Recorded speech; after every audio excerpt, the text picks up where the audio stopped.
Final Four crossover, speed versus efficiency. You're locked on.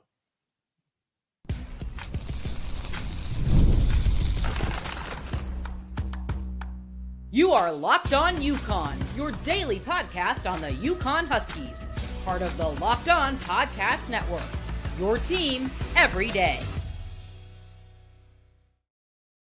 Thanks for making Locked On UConn and Locked On Bama your first listen every day. We are free and available wherever you get your podcasts and on YouTube, part of the Locked On Podcast Network, your team every day. With me today is Luke Robinson for this Locked On crossover special. Luke, speed versus efficiency.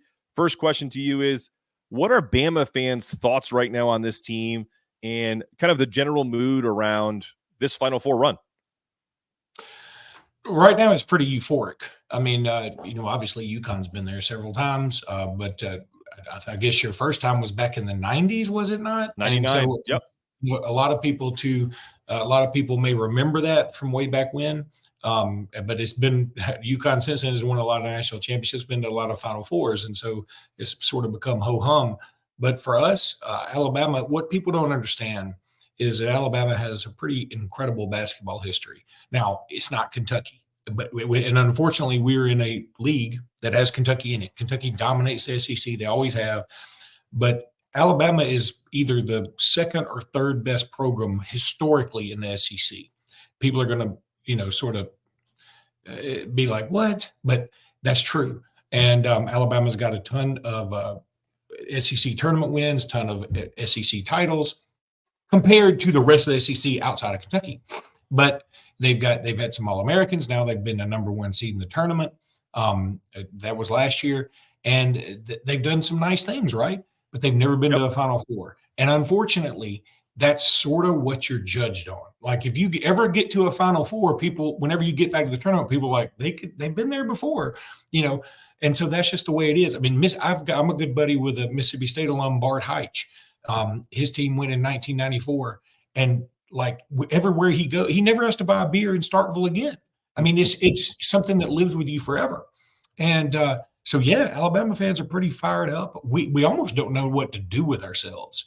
And it's sort of funky. And in a way, it worries me even a little more about this game that we as a collective fan base, I hope it doesn't rub off on the team, that we're so excited about just being there that we're overwhelmed in the moment when we get there.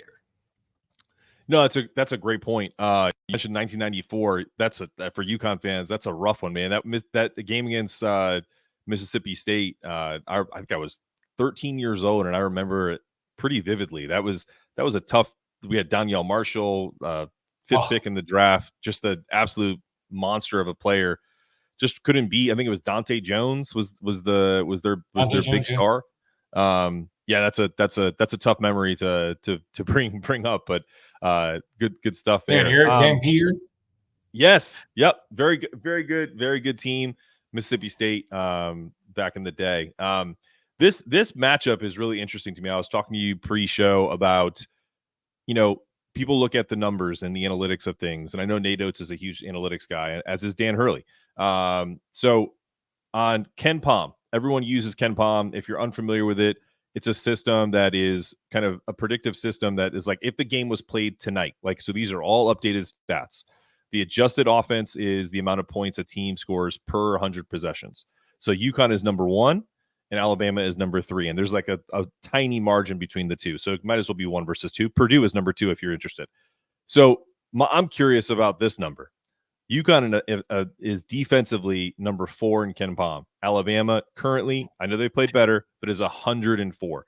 How does Bama make up that gap? Because it's similar to the way Illinois came into the game against UConn in the Elite Eight, where they were 84th in adjusted defense and number 3 in offense at that time. So we saw how that went. Not predicting that happening in the Final Four, but what do you see that can kind of mitigate that? Alabama's got to be really hot. Defensively, at this point, at this stage in the game, you are what you are. I mean, Alabama's played a little better defensively, there's no doubt. But let's also call a spade a spade. RJ Davis had maybe his worst game of the year. Part of that was because Alabama played better, but part of that was because sometimes you have a bad night. Yep. The Clemson, they had already beaten Alabama, by the way, in the regular season, and they are more of a rough and tumble kind of team, and they just sort of brawlers. They don't have a lot of explosiveness, and Alabama just had an answer for them. Every time Clemson, you thought they were going to crawl back in it. By the way, Clemson had a 13-point lead in this game. Alabama comes back, and Clemson hits a three. Alabama comes and hits a three. Clemson hits another three. Alabama hits another three. Clemson misses one. Alabama hits another one. And it just takes the air out of you. And that's what Alabama's going to have to do against this UConn squad. We don't have anybody that can match up with somebody that's 7'2" and has great footwork around the hoop. We just don't. Yep. And that's okay. Not many teams do. Like how many people can guard a 7'4", 300-pound behemoth like Purdue has? Not many, especially if you let him be in the lane for 22 seconds. But that's right. UConn is also incredibly well coached. They're very experienced. They're seasoned. They're hardened. It's gonna. All we can do. We've got to. I'm not trying to paint this woe is me picture, right? Because I'm an Alabama fan and I'm going to go in there with all the hope in the world. I'm also a realist that UConn is a better team. I think that is very clear. But if Alabama is hot, if they are hitting their shots from beyond the arc, and if they can just make UConn spread that defense out a little bit, and if they can make UConn get a little tired, by just running them to death, they'll have a shot. But there is a reason ESPN matchup predictor says Alabama's only got a 28.6% chance of winning this thing. And and there's a reason UConn is 11.5-point favorite. Is that what it is? I thought I saw it today. I saw a couple numbers, 12.5. Is it steady right now at 11.5? I'm looking at a live update of it, and the money line is UConn minus 900 and UConn minus 11.5. Now, frankly, I think that line is a little low. But the way UConn is playing, I can't be any bigger Alabama fan. I don't want people to think, but I'm not going to come on here and say, yeah, we got UConn. I mean, they're good. Here's the thing that somebody else was talking to me about it, that, look, I'm going to tell you a quick story before you go to your live read. My son goes to Arizona State, and he just loved being out west, and he's at Arizona State right now. And so for Christmas, I got him 2 tickets to the Final Four because I just thought, hey, he's in Phoenix. I'll go with him, and he's never been. It'll be fun. And he's going to work for the Diamondbacks later on and whatever. So He's a big sports nut. So he's so excited about it. I had no idea Alabama would be there. I'm going anyway. So like for me, this is all gravy. I'm so fired up. And the fact that we get there and break that glass ceiling, I'm like, okay, now I feel like we can get there some other time. If UConn buries Alabama, which could happen, then I'm not going to be upset about it. I'm going to enjoy this moment. Now, I want the team to win. I'm going to be pulling for them. I'm going to be wearing all my Alabama stuff and whatever. But UConn's just really, really good, and it's going to be a tough matchup for Alabama. But if Mark Sears has been willing this team, and then not on top of that, Mark Sears has been great. He has been steadily great. Somebody else has stepped up in some portion of every game so far. Grant Nelson had his moment in the sun. Rylan Griffin has had his moment in the sun. Nick Pringle, who really is not known for shooting well, he channeled his inner Bo Kimball from Loyola Marymount, hitting those one-arm free throws. There have been some great moments for this team. So you never say never. I'm just being a realist about it. Listen, man, before we dive into players to watch, you just kind of teased it with a bunch of players from your side. I echo that, and awesome that you're going to the Final Four. Awesome that you're going with your son. That's super cool of you. My thing is the opposite side of what you're talking about. The happy to be there. You don't want that to rub off on your team. I don't want UConn to come in and have what happened to, I hate to say this team's name, but we're starting to kind of get into that territory where we're the Duke of the or the Kentucky of college basketball now, going for our 6th national championship, where we get kind of sideswiped, if you will, by a team that comes in on their first time, like UConn did in 1999. UConn went to the Final Four in 99, beat Ohio State, beat Duke, beat an incredible Duke team that kind of fits this same profile, and won their first national championship. So that's what I don't want to see happen, and we'll dive into what players to watch and give you some insight after this.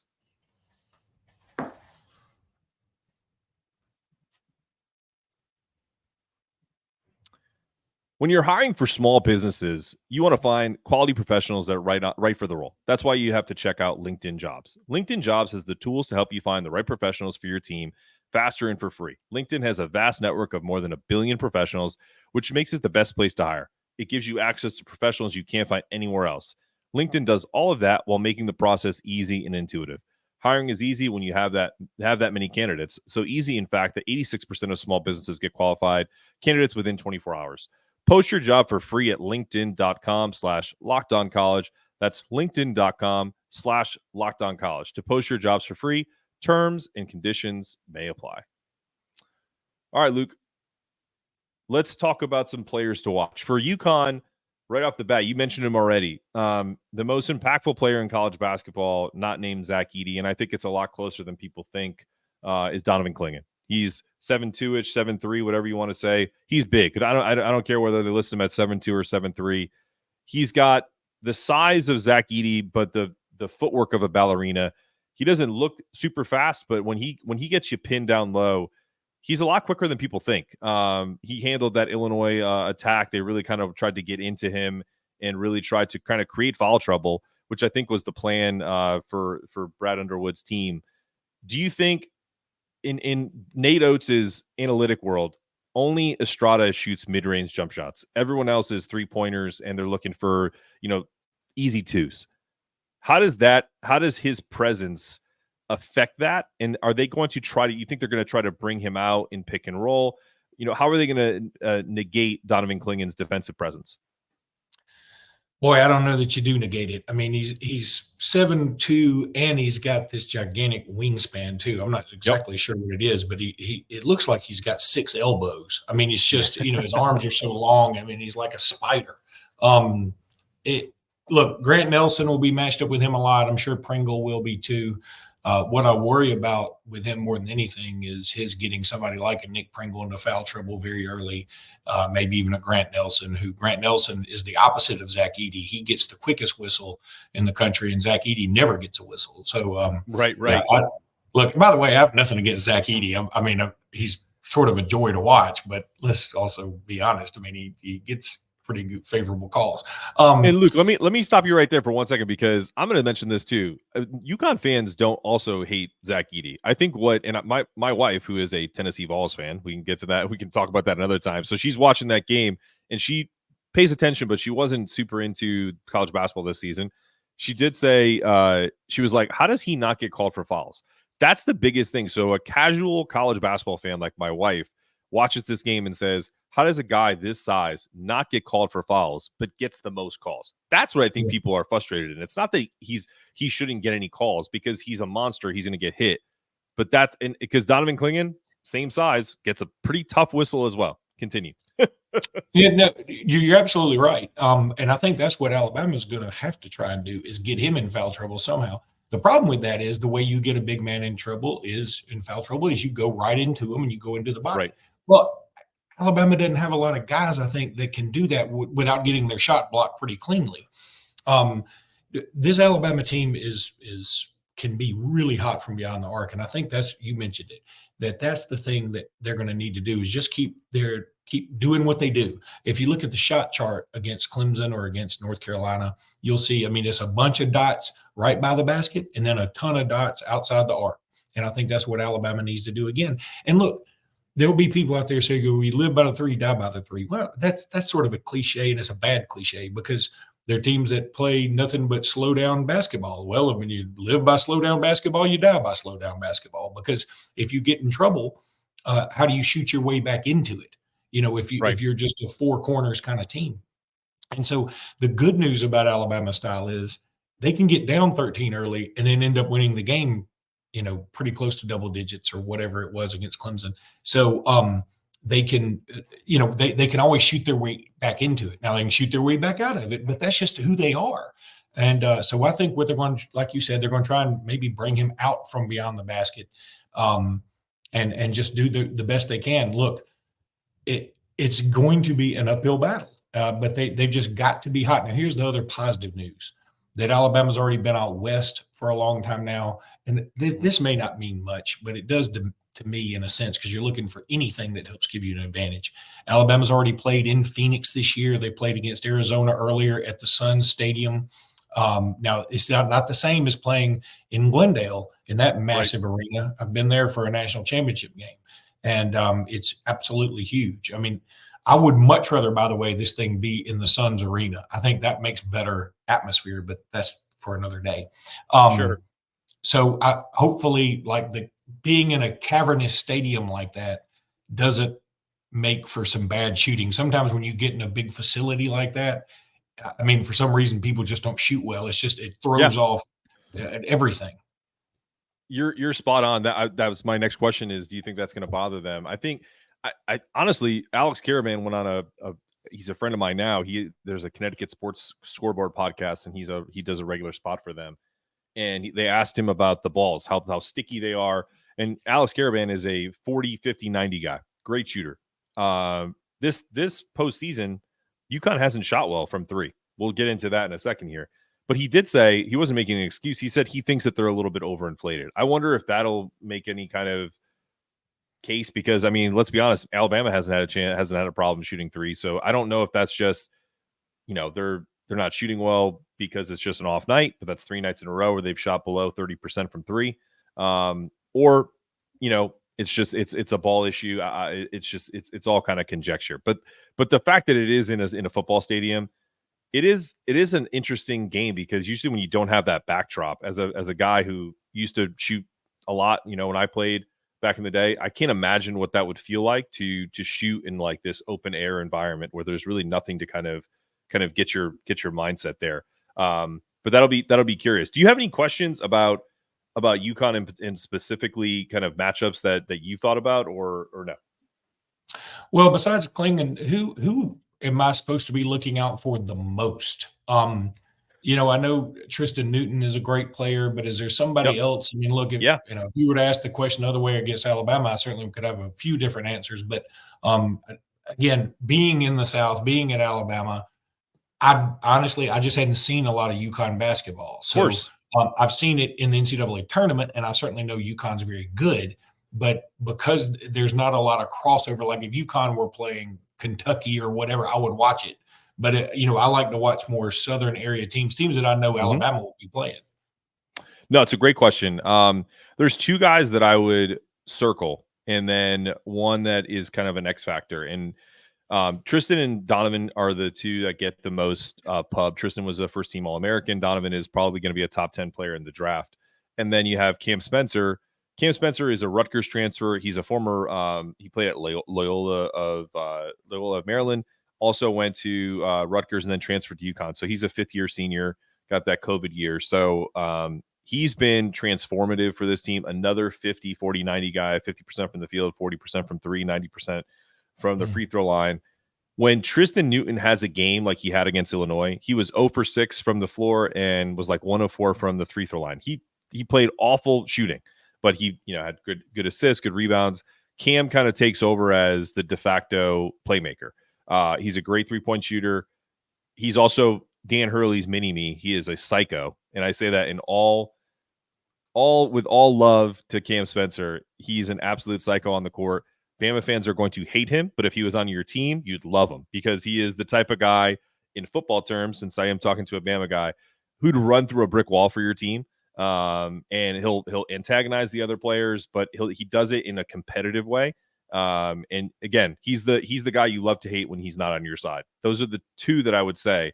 And then lastly, Steph Castle, who is our 5-star freshman, could easily average 20 and 10 if he played for a team that didn't have the quality of players that we have. Like, let's say he played at, Michigan or something like that. He would be, a 20 and 10 guy, easy all day at the point guard position. That to me is the matchup that Alabama really has to see. If Mark Sears gets shut down to an extent, the way he shut down the Illinois point guard, whose name escapes me off the top by Terrence Shannon. He held him to 2 points yesterday. He got some points in garbage time. He came in averaging 30. Steph is a 6'6" point guard who will easily go in the lottery in the NBA draft. Those are the players that I think they would have to most notably look for. And then a guy like Alex Caravan is if he starts making threes when UConn's in transition on the trail, that's when you guys are in trouble. Like that's when it could get out of hand.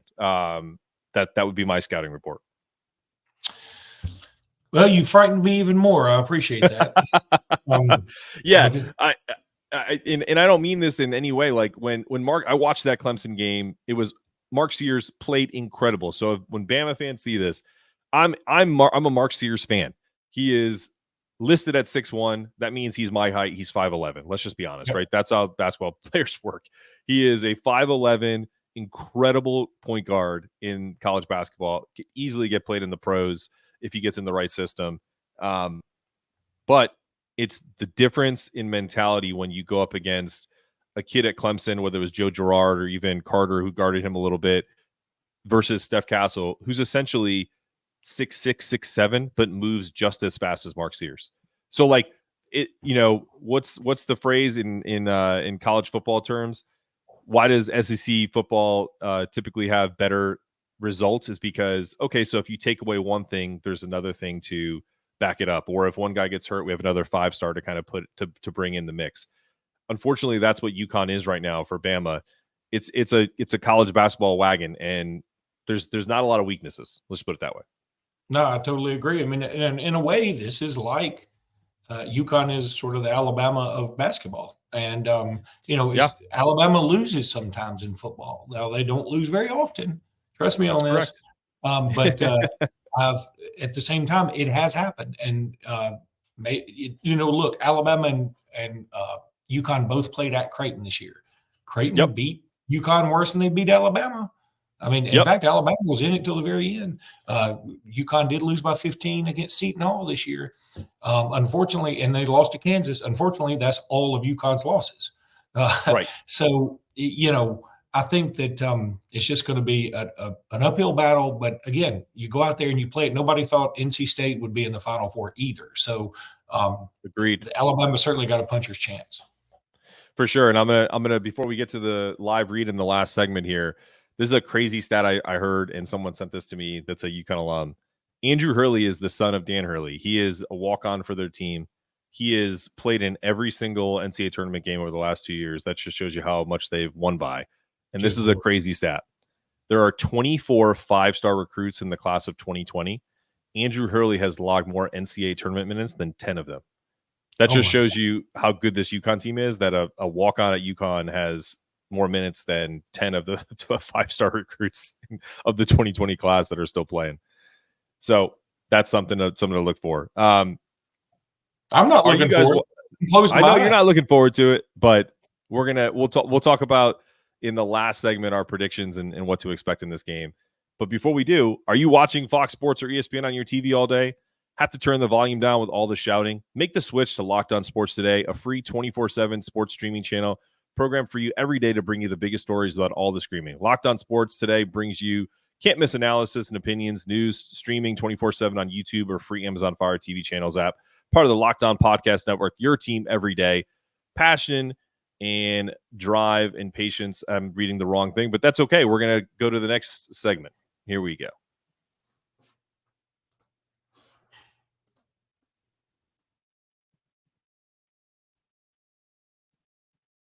Here we go. Passion, drive, and patience. The formula for winning championships is also what keeps your ride or die alive. eBay Motors is everything you need to maintain your vehicle and level up to peak performance. Superchargers, roof racks, exhaust kits, LED headlights, and more. Whether you're into speed, power, or style, eBay Motors has you covered with over 122 million parts for your number one ride or die. You'll always find exactly what you're looking for with eBay Guaranteed Fit. Your part is guaranteed to fit your ride every time or your money back, because with eBay Motors, you're burning rubber, not cash. With all the parts you need at the prices you want, it's easy to make your car the MVP and bring home huge wins. Keep your ride or die alive at ebaymotors.com. Eligible items only. Exclusions may apply. eBay Guaranteed Fit only. Available to U.S. customers. All right, Luke. Last segment here. Picks, predictions, anecdotes. We've given some folks some fancy numbers, storylines, fun stories, personal and whatnot. What do you expect to see Saturday? The ball tips at 8:49 in Glendale. What's the best case scenario for Alabama? I think the best case scenario is, here's one thing. I love me some Mark Sears. And look, he set the single season scoring record for Alabama this year. And he's just, I mean, boy, he started out at Ohio, transfers into Alabama. He's the only Alabama native on this roster. So he's a fan favorite, and he just gets after it. He's a little fire plug that just gets after it. But here's the thing, and he always gets his 21, 22 points. It's like every game, no matter what happens, he's going to get to 21, 22, or 23 points, right? No matter how bad he starts or how bad he finishes. But lately it seems like, and I have no statistics to back this up, he starts kind of slow. But then he's the kind of guy that can go 6 for his next 7 or hit 6 3-pointers in a row against Clemson.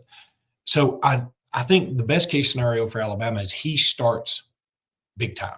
He starts on fire. And maybe that'll give the rest of the team a lot of confidence. Look, it's a 40-minute game. You just want to, let's get it to halftime. Let's let it be close. Let's let it be like the Illinois game at halftime. Let's just not do it like the Illinois game in the second half. I mean, a 30-0 run is ridiculous against a Power 5 team in the Elite 8. That's unheard of. So I think if Alabama starts to get in trouble, don't panic. I think that's one of the biggest pieces of advice I can give, is just go out there and play your game. Don't worry about the score. Just keep shooting. I think that's what Alabama's going to have to do. I mean, look, I'm the biggest Alabama fan you've ever had on this show, and I'm going to pick UConn to win. I think UConn will probably win between 8 to 10 points. I'm okay with this because I think this is the beginning, not the end for Alabama. So I love our coach. I love your coach. I feel like if there's any coach who symbolizes their program, it's Danny Hurley. He looks like the kind of guy who you would hate to play in a church league or at the YMCA or whatever, because he still goes out there and plays every game as if the Final Four is on the line. And I think he's got that kind of attitude, so I appreciate it. And I'm going to pick UConn, by 8 to 10 points. I think Alabama's going to make it a little closer than people believe, and they're going to put up a heck of a fight. And Lord knows, I hope I'm wrong. Yeah, no, those are all, I think that would be a best case scenario if you kept it close in the first half. Not to, I think some of the games against Northwestern and even Illinois was trending towards an early blowout. I think they started off the game 9-0, and then kind of Illinois crept back into it before that 30-0 run that started in the first half and then extended into the second half. So it's one of those things where UConn typically does one of two things. They either go on what they're called kill shots, right? 10-0 runs. And they had a triple kill shot, which I think we should get an NIL deal for Dunkin' Donuts or Starbucks for that. I would love to go to my local Starbucks and say, can I get a triple kill shot to go? That would be ideal for me, is to have either they do a kill shot, a 10-0 run, or they keep a program like in Alabama that shoots really well. They put them in a long drought because of their defensive prowess, right? So if both of those things happen, you guys are in big trouble. If one of those things happen, what you're saying is correct. Just hold on. Maybe you can kind of shoot your way back into it. That's probably the only thing that I am worried about with the Alabama team is, even if UConn starts off up big, 10, 12 points, how quickly they can catch fire. And it's not just one guy. I think those are the things that we mirror each other in. If we shut down Mark Sears, which is a tall task, but I feel like we have the guy to do it. Do other guys step up? And the answer is typically yes, right? At least in their historical history. But we'll see, man. I obviously am also picking UConn to win it all, or win this game, and then obviously win it all. But I think it's going to be closer to 10 plus. So we're kind of lockstep there. I think I said they were going to beat Illinois by 15. I was wrong by 10 points in a good way. So if I'm wrong again on this and it's a 25-point game, I'm sorry for your fans, but I won't be upset about it. I've heard this said about Dan Hurley that he's very Saban-esque, right? You're a great coach that because he's created a standard at UConn that these guys all try to live by. And so if there's ever a team that can appreciate that, I feel like Bama fans will look at this. Don't get past all of the craziness you see on the court. He's going to get on the officials. He's going to be yelling obscenities. He's going to be going crazy. But then look past it, because that's what your coach used to do on the sidelines at Alabama. And it works. I'm good with it. Yeah, I know you are. I'm saying, like, I want the fans, I want your fans to know that, like, this is a part, there's a method to the madness. You know what I mean? Hey, like, look, every coach has this. we got to put up with Bruce Pearl here. So yeah, we're good with coaches that get a little fiery. Absolutely. Well, listen, Locked On has launched the first ever national sports 24/7 streaming channel on YouTube, and now it's available on Amazon Fire TV and the free Fire TV channels app. Locked On Sports Today is here for you 24/7, covering the top sports of the day with local experts on Locked On, plus our national shows covering every league. Find Locked On Sports Today now and available on the free Fire TV channels app. Luke, any parting words for your Bama fans before I send us out? All I would say is, look, I went to the Final Four in 1992 in Minneapolis. I saw Duke. I saw Indiana with Bob Knight. I saw the Fab Five. Bobby Hurley was on that team, by the way, for Duke. And I saw Cincinnati with Bob Huggins just because I had a friend in Minneapolis, and we went to the game, got super cheap tickets, and it was awesome. I went to the national championship game when it was Ohio State against Florida in like 08, 07, something like that. Yep. In Atlanta.